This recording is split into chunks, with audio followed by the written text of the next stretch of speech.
여러분 사랑합니다. 여러분 진짜 사랑합니다. 그럼 어떻게 해야죠? 여러분 사랑합니다. 감사합니다. 승리하세요. 우리 옆분들하고 은혜 많이 받도록 인사하십시다. 은혜 많이 받으세요.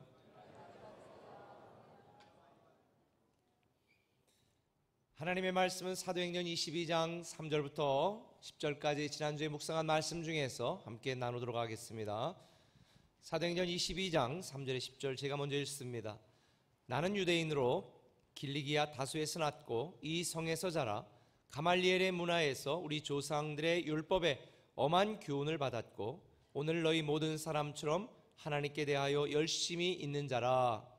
내가 이 돌을 박해하여 사람을 죽이기까지 하고 남녀를 결박하여 옥에 넘겼노니 이에 대제사장과 모든 장로들이 내 증인이라.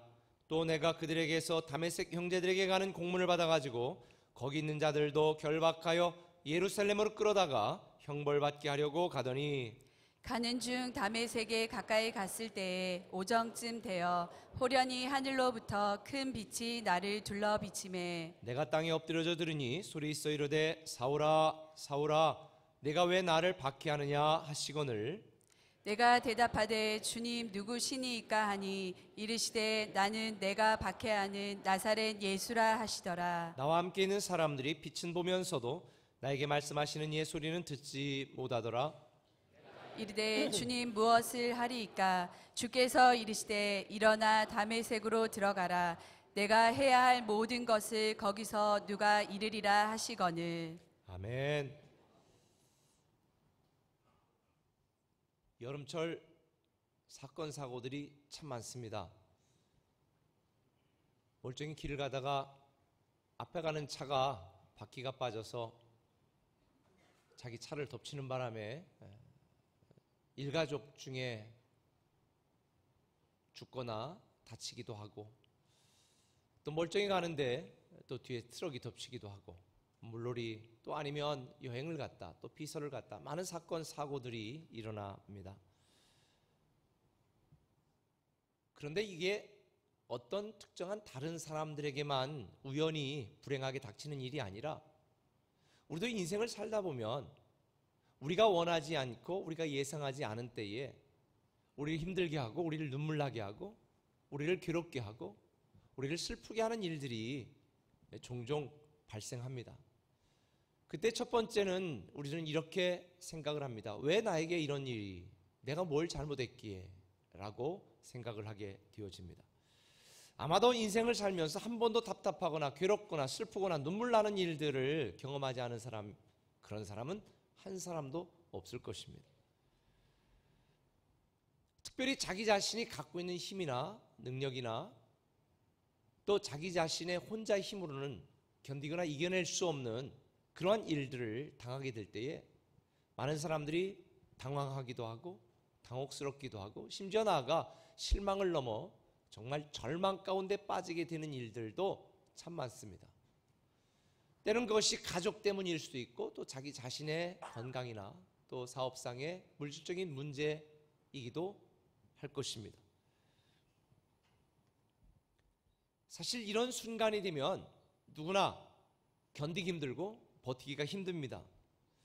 그런데 분명한 사실은 하나님이 사랑하시는 하나님의 사람들, 저와 여러분 우리에게는 하나님께서 반드시 잘되게 하시고 이겨내게 하시고 견디게 하시고 극복하게 하시고 승리케 하시는 그런 놀라운 하나님의 은혜가 임하게 되는 줄 믿습니다.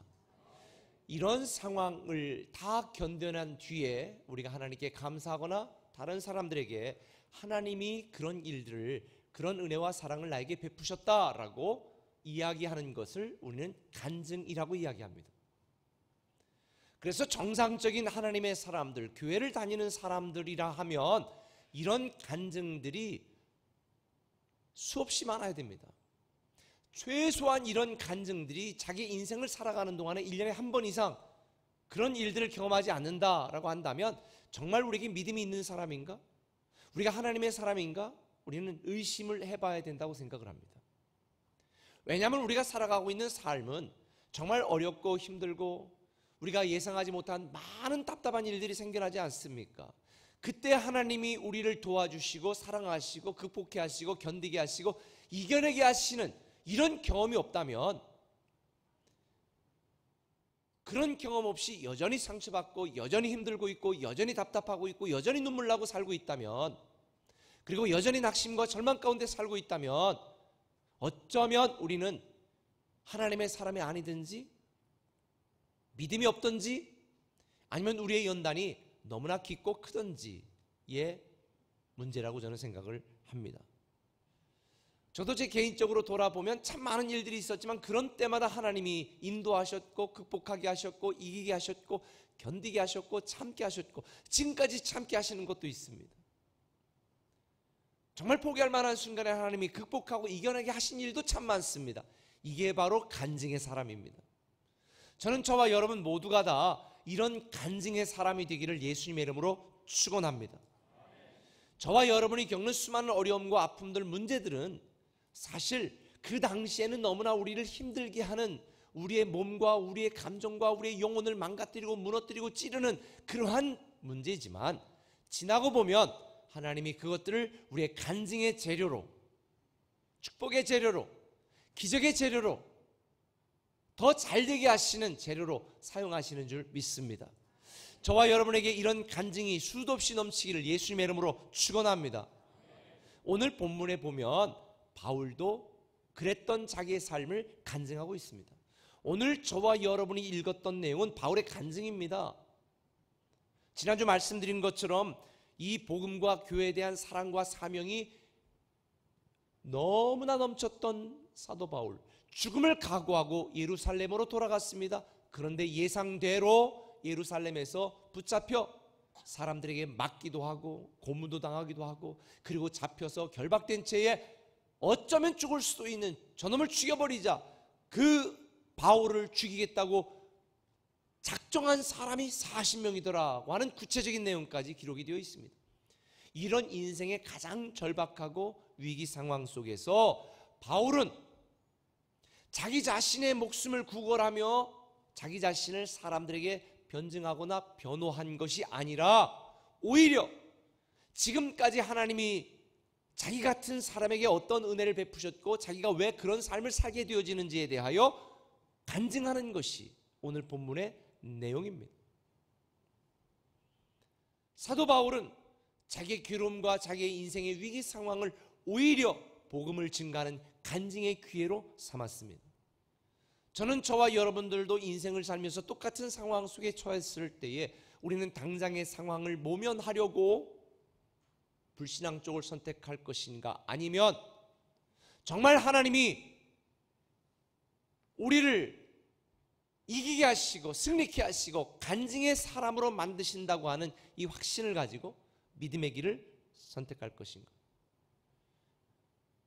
만약 우리가 믿음의 삶을 살아가기로 선택을 한다면 우리 인생에 믿음의 반전이 있고 삶의 간증이 있는 하나님의 사람이 될 것이라고 저는 확신합니다. 저는 저와 여러분들에게 이 간증 있는 삶, 어떻게 하면 우리가 간증 있는 삶을 살아갈 수 있을까라는 생각을 갖고 본문을 묵상하면서 두 가지 질문을 여러분에게 던지려고 합니다. 오늘 본문에 보면 두 가지 질문이 등장합니다. 첫 번째는 이겁니다. 주님, 누구시나이까? 주님, 누구시니까? 당신이 누굽니까? 라는 질문입니다. 당신이 누구십니까? 사도 바울이 간증합니다. 내가 유대인들을 죽이기도 하고 멸망시키려고 하나님에 대한 열심을 가지고 엄청나게 유대인으로서 믿는 자들을 핍박하며 살았다. 그런데 어느 날 주님이 나에게 나타났다.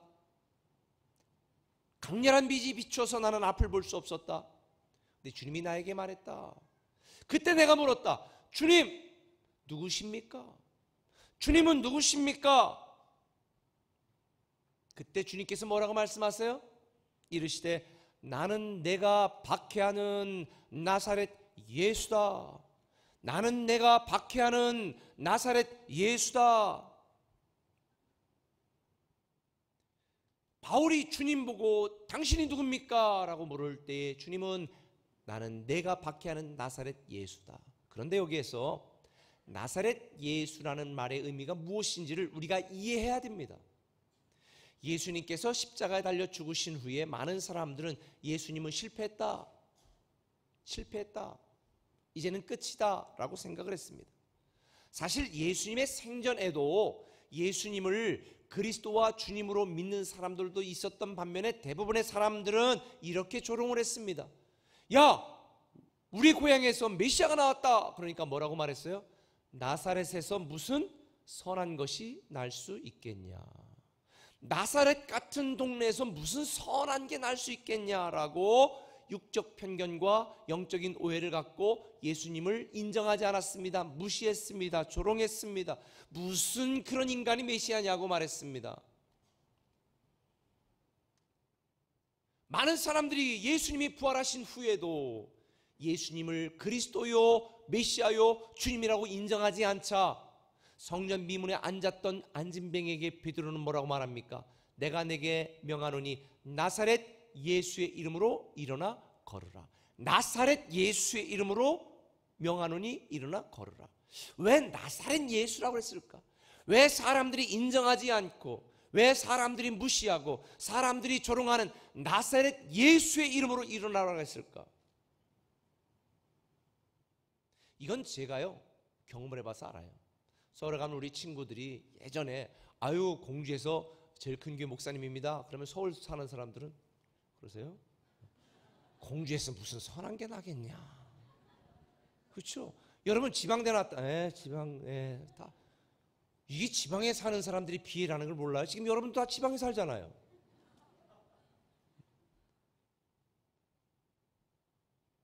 다 예수 그리스도가 나사렛에서 났다고 아이고 무슨 말도 안 된다 다 무시했습니다.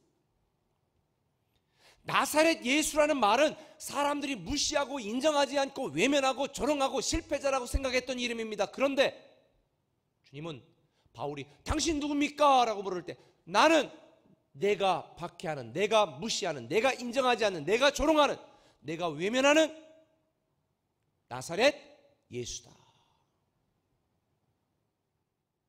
저는 오늘날 성도들에게도 이 말씀이 깨달아져야 된다고 믿습니다. 오늘 많은 성도들이 교회 와서 입술로는 주여 주여라고 말합니다. 그런데 그들 머릿속에는 나사렛 예수입니다. 나사렛에서 무슨 선한 게 날 수 있겠냐? 내가 10년 동안 기도해서도 응답도 안 하는데. 나사렛 예수라는 여러분의 생각, 오늘날 제가 볼 때 많은 성도들이 예수님을 무능하고 할 수 없고 나를 향한 관심도 없고 나를 외면하고 있는, 어쩌면 우리는 입술로 주님이라고 말하면서도 내 인생의 주님으로, 내 인생의 그리스도로 인정하지 않는 그런 소외된 예수가 나사렛 예수가 아니겠습니까? 그런데 바울이 주님 누구십니까? 라고 말했을 때 예수님 말하는 겁니다. 내가 인정하지 않고 내가 조롱하고 내가 무시하고 내가 나를 소외시키고 내가 나를 믿지 않은 바로 그 나사렛 예수다라는 것입니다. 우리의 삶에 왜 간증이 없을까요? 그리스도시요 살아계신 하나님의 아들입니다라는 베드로 고백처럼 내 인생이 주인이시고 내 능력이시고 내 힘이시고 내 미래시고 내 소망이라고 하는 예수 그리스도에 대한 믿음 대신에 그저 주일날 교회와 예배드리고 내 인생과는 전혀 관계없는 분, 그 나사렛 예수. 근데 주님은 말하는 겁니다. 내가 나를 인정하지 않는 그 나사렛 예수다. 오늘 이 말씀이 저와 여러분들에게 깨달아지기를 예수님의 이름으로 축원합니다. 무능한 나사렛 예수가 아니라, 할 수 없는 나사렛 예수가 아니라, 내가 인정하지 않고 내 마음대로 살면서 내 입술로만 고백하는 나사렛 예수가 아니라, 그분은 그리스도시요 살아계신 하나님의 아들, 내 인생의 구주 되심을 믿으시길 바랍니다. 오늘도 몇 분이 침례를 받습니다. 침례를 받는다는 의미가 바로 그것입니다. 이제 예수님은 내 인생의 그리스도시요 주님이십니다. 내 구원자요 내 인생의 주인이십니다라는 고백이 바로 침례 예식인 것이. 많은 사람들이 주님 찬양 받으소서 찬양합니다. 그런데 삶에서는 주님이라고 인정하지 않습니다. 많은 사람들이 주님 응답해 주십시오 주님이라고 기도합니다. 그런데 그들은 머릿속으로만 알고 있습니다. 내 가진 모든 것, 내가 할 수 있는 모든 것, 내가 숨쉬는 모든 것, 내 주변에 있는 모든 가족, 내 인생, 내 삶 전체가 주님의 것이라고 하는 이런 믿음의 고백이 없이는 우리의 삶에 간증을 경험할 수가 없습니다. 저는 여러분들이 예수 그리스도, 그분이 여러분의 인생의 진정한 그리스도요, 진정한 주님이 되기를 예수님의 이름으로 축원합니다. 그러면 간증이 있게 되어 있습니다. 로마서 1장 4절은 말합니다. 성경의 내용으로는 죽은 자들 가운데서 부활하사 능력으로 하나님의 아들로 선포되셨으니 곧 우리 주 예수 그리스도시니라. 우리 주 예수 그리스도시니라. 여러분들이 혹 예상 못한 어려움과 고난을 당한다 할지라도 절대로 포기하거나 절망하지 마십시오. 예수님이 우리의 인생의 구주 되심을 믿는다면 사망 권세를 물리치시고 다시 살아나신 예수 그리스도의 놀라운 능력이 우리의 삶을 반전시키고 우리를 다시 새롭게 하고 우리를 승리케 하셔서 간증 있는 사람이 되게 하실 줄 믿습니다. 우리는 인생을 살면서 어려운 상황 속에 직면을 하면 우리는 어떤 것을 선택해야 될 것인가 결정하게 되어집니다. 내가 불신앙의 선택을 하게 되어지면 마귀가 이끄는 미래를 가게 되어집니다. 그런데 우리가 믿음의 선택을 하게 되어지면 하나님이 이끄는 미래로 가게 되어 있습니다. 마귀는 우리로 하여금 미워하게 하고 분노하게 하고 갈등하게 하고 분열하게 하고 욕하게 만들고 죽이고 싶게 만듭니다. 그리고 그 길을 선택하면 마귀는 우리를 멸망과 패망과 눈물의 미래를 맞이하도록 이끌어갑니다. 그러나 지금 힘들어도 견디고 버티고 나의 구주 되신 예수 그리스도가 나와 함께 하신다는 사실을 믿으면 결국은 잘되게 하시는, 결국은 승리케 하시는 하나님이 이끄시는 미래로 우리를 데리고 가는 줄 믿으시면 아멘. 저는 여러분의 인생 속에서 예수 그리스도가 무시되어지는 나사렛 예수가 아니라 여러분이 존귀하게 인정하고 따르고 순종하는 예수 그리스도가 되시기를 예수님의 이름으로 축원합니다. 그래서 잠언 3장 6절은 말합니다. 내가 하는 모든 일에서 주님을 인정하여라. 그러면 주님께서 내가 가는 길을 곧게 하실 것이다. 주님을 인정한다는 것은 주일날 주님 앞에 와 내 모든 삶이 주님의 것입니다라고 인정하는 것은 예배입니다. 예배를 빠지면서 내 삶이 주님이라고요? 예수님이 내 인생의 주인이라고요? 거짓말하는 것입니다. 내 모든 물질이 주님 거라고 여러분 인정하고 있습니까? 여러분의 자녀들이 주님 것이라고 인정하고 있습니까? 아니 내 운명, 내 삶 전체가 주님의 거라고 인정하고 있습니까?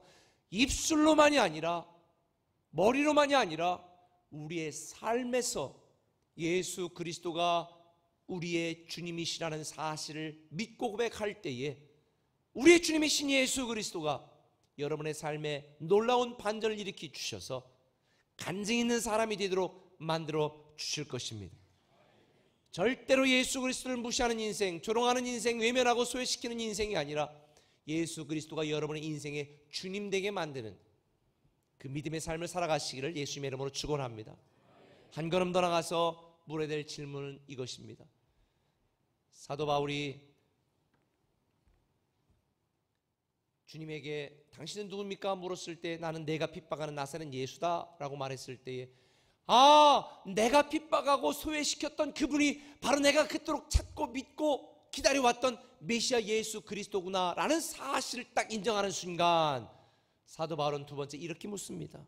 주님 무엇을 하리까? 주님 내가 무엇을 하리까? 내가 무엇을 하리까? 사실은 지금까지 바울도요 굉장히 많은 일을 했습니다. 예수님을 만나기 전에 그의 간증처럼 하나님을 위한 열심을 가지고 하나님을 위한다는 명분을 가지고 수많은 사람들을 죽이기도 했고요, 감옥에 가두기도 했고요, 믿는 자들을 얼마나 핍박하는 일을 했는지 모릅니다. 그런데 그 모든 열심은요 헛된 열심이었고 잘못된 열심이었고 무의미한 열심이었습니다. 오늘날 많은 사람들이 예수 믿기 전에 과거의 바울처럼 예수님을 믿으면서도 이런 잘못된 헛된 열심을 갖고 살아가고 있습니다. 애들 말로 삽질한다고 하죠. 삽질 인생을 살아가고 있습니다. 헛된 열심. 그런데 진정한 주님을 만난 뒤에 예수 그리스도가, 내가 핍박했던 예수 그리스도가 진짜 구원자요 주님이라는 사실을 알았던 바울은, 주님, 이제부터 내가 다시 무엇을 하리까? 그때 주님은 말합니다. 주께서 이르시되 일어나 다메섹으로 가라. 내가 해야 할 모든 것을 거기서 누가 이르리라. 지금까지는 내가 하고 싶은 걸 했지만 지금부터는 내가 이르는 말, 내가 명령하는 말, 내가 하는 말을 따르라. 여러분이 하고 싶은 일을 하는 인생을 살아가는 것은 예수 그리스도를 주인으로 모신 이의 삶이 아니라 주님이 하라고 하는, 주님이 말씀하시는, 주님이 기대하시는, 주님이 목적하시는 일을 하는 것이 바로 성도의 삶, 간증 있는 사람의 삶입니다. 주님은 바울을 구원하셔서 이방인의 사도로 삼기 원하셨습니다. 하나님이 저와 여러분을 구원하기 위하여 예수 그리스도의 십자가에 피를 흘리시고 이 엄청난 대가를 치르시고 구원하신 것에는 이유가 있습니다. 그 놀라운 사건, 하나님이 사람이 돼서 여러분을 구원한 이 놀라운 구원의 목적이 있다는 얘기예요. 단지 여러분이 예수 믿고 그저 나중에 죽어 천국 가는 이런 일만을 위하여 구원한 게 아니에요. 우리는 하나님의 사람으로의 축복도 받도록 하나님이 목적하셨고, 하나님이 영광을 위해 살도록 목적하셨고, 하나님이 우리에게 부여하시는 사명을 위해 살도록 우리를 구원하셨습니다. 우리를 구원하신 데는 하나님의 분명한 목적이 있는 것입니다. 이런 목적을 따라 저와 여러분이 살아가기를 예수님의 이름으로 부탁을 드립니다.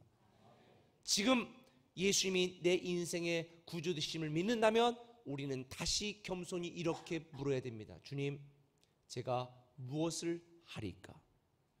지금 여러분은 무엇을 위해 살고 있습니까? 하나님이 여러분에게 주신 재능과 은사와 물질과 능력과 시간, 여러분의 에너지, 여러분의 학벌, 여러분의 모든 것, 무엇을 위해 지금 사용하고 있습니까?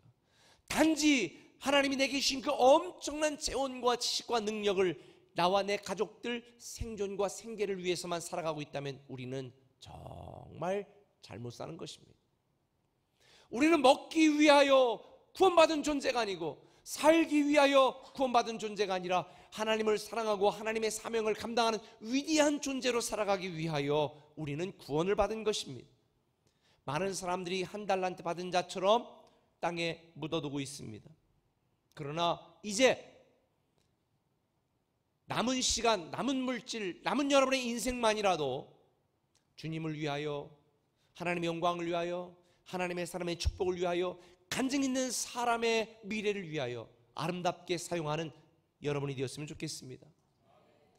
톨스토이가 그런 얘기를 했습니다. 인생 존재의 참 비결은 살아있다는 사실이 아니라 무엇을 위해 살아야 할지를 아는 데 있다. 바울은 주님께 받은 사랑에 너무 감사하여 그 사명을 감당하기 위하여 주님이 주신 자기 학력, 자기가 가진 지식, 심지어 자기가 가진 로마 시민권, 아니 유대인의 혈통까지 다 사용해서 하나님이 자기를 부르신 사명을 위해 살았습니다. 저는 우리 꿈의 교회 모든 성도들이 이런 삶을 살기를 예수님의 이름으로 축원합니다. 하나님 앞에 갈 때에 사용하지 않고 잔뜩 남겨놔 다 썩혀놓고 부름받는 것이 아니라 다 탈아서 다 사용하고 기운이 진하여 한 100세쯤에 부름받기를 예수님의 이름으로 축원합니다. 간증은요 저절로 주어지는 게 아니에요. 믿음으로 만드는 것입니다. 여러분의 삶에 간증이 있었으면 좋겠습니다. 사랑으로 살고 사명으로 행하는 간증의 사람. 때로는 우리의 삶에 서두에서 말한 것처럼 고난이 있습니다. 고통도 있습니다. 괴로움도 있습니다. 답답한 일도 있습니다. 그러나 이 아프고 힘든 시간은 통과하게 되어 있습니다.